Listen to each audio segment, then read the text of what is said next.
Hello friends, we'll be discussing another illustration for your reference on the journal entries that we have learned. Let's figure it out. How do we solve it?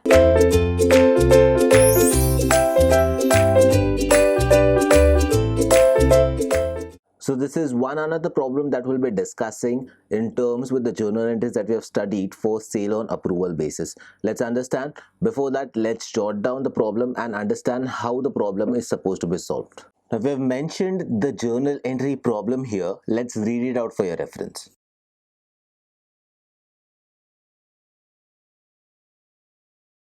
S Limited sends out its goods to its sellers, or rather I can say to its buyers, on sale or approval basis. All such transactions are rather considered as actual sales and are passed through day book, is what they have mentioned here in this illustration.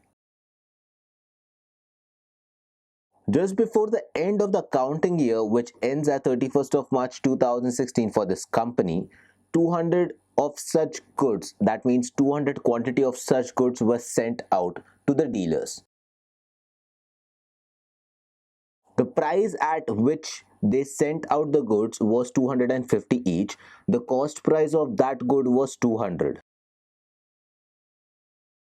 And this was sent out on sale or return basis. Now on 31st March 2016, they got an update on these goods where they mentioned that 50 goods were returned back. So out of 250 were returned back, 70 was sold out, and the balance are still with the customer, rather the dealers, for which the specific period hasn't been elapsed yet. So the specific period still continues and we have to pass journal entries according to them as of 31st of March 2016. So let's prepare the journal format and then see how the entries are supposed to be followed, or how the entries are supposed to be aligned. So we've prepared the format for the journal entries. Let's start posting with the first journal entry. So this was the sale entry that will be passing.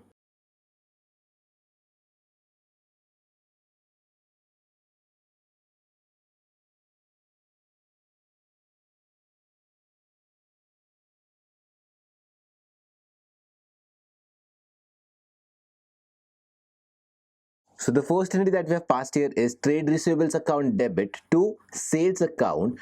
The amount is 50,000. Why? Is because 250 was the invoice price and that is multiplied by the 200 items that were sent out. So this was the sales that happened. But after this, there's something that came back, something that got approved, and something that is yet to be approved. So let's figure it out.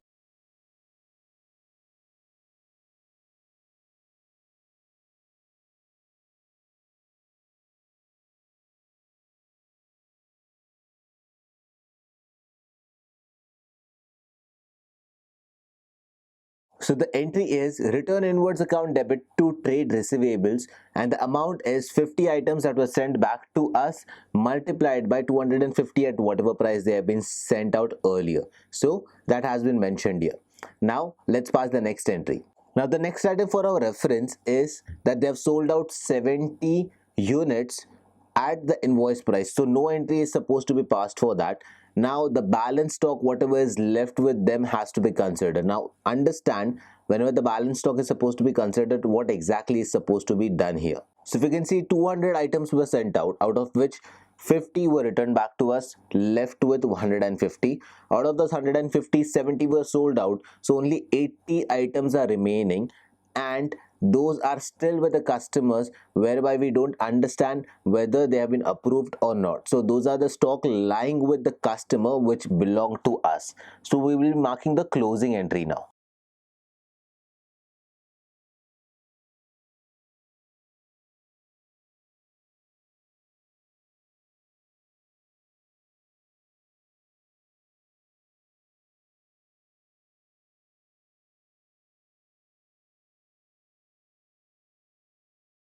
So we've marked the entry here as sales account debit to trade receivables, and that will be 80 units that are left multiplied by 250, which gives you a total of 20,000.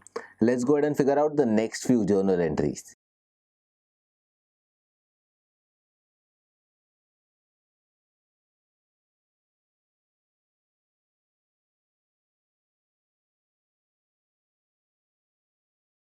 So the closing stock that is supposed to be with us, the entry will be stock with a custom account debit to trading account. Now the amount that is supposed to be mentioned is the items that are with us right now. So 80 items are with us and the market price is 250. However, the cost price is 200. So whichever is lower has to be taken. That will be 80 into 200, that gives you 16,000. So that is the stock that is lying with us, or rather that is the cost of the stock that is lying with the seller or the supplier, and the cost is 16,000. So ideally if they're having it at 250 each, so that value is basically 16,000 with us. So let's mention that thing.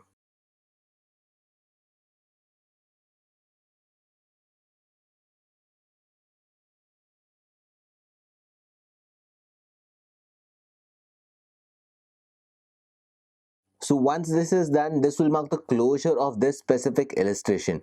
I hope this illustration gave you a detail about how the journal entries are supposed to be passed.